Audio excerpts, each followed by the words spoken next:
Hello and welcome to LSTD 5683 Organizational Communication.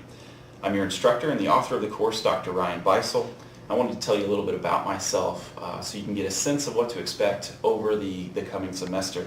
I worked as a consultant for government organizations like the Air Force, for for-profit enterprises like a printing company, as well as for a nonprofit organization like the Kansas Health Foundation.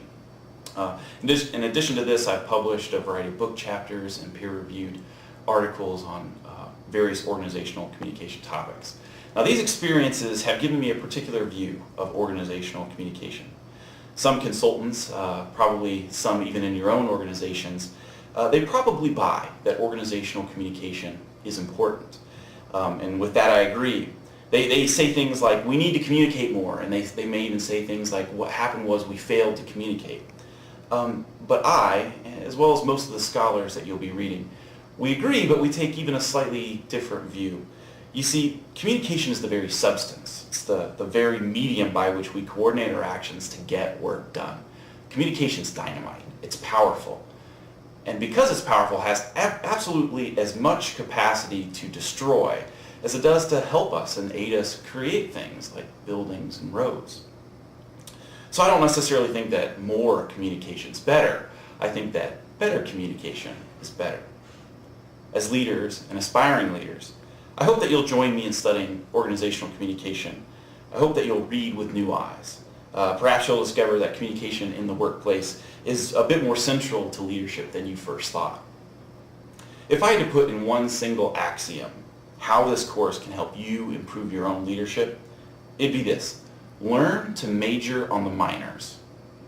You see, as I've studied organizational communication over the last 10 years, I've seen that leadership actually happens in very small ways. Leadership is about the turn of a phrase. It's about helping others see opportunities as threats or threats as opportunities. It's about asking a penetrating question at the right moment. Or silence when no word is necessary. You see, we get caught up in thinking that big outputs have to come from big inputs, but that's not always the case in the social world. Let me explain. I'm married, as many of you are probably married, but the question is, what is my marriage other than the aggregation of a whole bunch of moment-to-moment interactions between spouses? If I want a good marriage, the most surefire way to get there is for me to treat my wife well, day by day, hour by hour, and interaction by interaction. Now, in the same way, if you want a great organization, if you want to manage a great department, you have to consider the kind of organization your moment-to-moment interactions are producing. Interactions among supervisors and subordinates and coworkers. You see, in other words, you have to ask yourself, what are these small inputs leading to? So I encourage you to join me in studying organizational communication. I encourage you to contact me via email or telephone throughout the semester. I look forward to meeting you, and I look forward to reading your work.